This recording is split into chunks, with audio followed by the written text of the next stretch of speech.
Cadu, görünməz güc, gerçək inam. İnsanlar min illərdir görünməyən güclərin varlığına inanır. Kimisi bunu Tanrı iradəsi, kimisi isə cadu adlandırır. Bəs cadu nədir əslində? Gerçək gücdür, yoxsa sadəcə qorxunun adı? Cadunun izi tarixdən silinmir. Qədim Misirdə fironlar üçün dualar oxunur, pis ruhlardan qoruyan amuletlər taxılırdı. Mesopotamiyada isə insanlar inanırdılar ki, hər xəstəliyin arxasında bir ruh var. O ruhu qovmaq üçün cadugərlər xüsusi rituallar keçirirdilər. Bu inamlar əsrlər keçdikcə bütün xalqlara yayıldı. O cümlədən bizim torpaqlara da. Orta əsrlər Avropasında cadu qorxunun simvoluna çevrildi. Minlərlə qadın cadugər damğası ilə tonqallarda yandırıldı. Halbuki onların çoxu sadəcə təbiəti bilən, dərman bitkiləri toplayan insanlar idi. Bu dövrdə elmlə cadunun sərhədi itdi.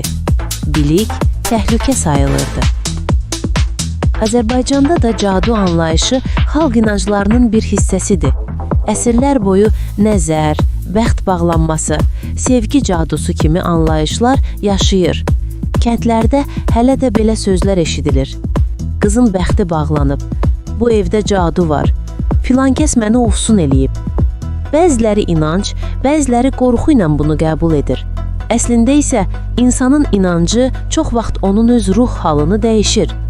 Kim özünü cadunun təsirində hiss edirsə, beyni elə bu inamla reaksiya verir.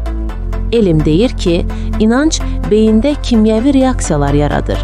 Yəni, insan düşüncəsi bəzən özü sehir kimi işləyir. Bugün bir çox insan cadunu enerji, niyyət və düşüncə gücü kimi izah edir. Kimi dua oxuyur, kimi meditasiya edir. Amma hamısı bir həqiqəti axtarır. Görünməyən, amma hiss edilən bir gücü. Bəlkə də cadu o görünməz enerjinin sadəcə qədim adıdır. Cadu.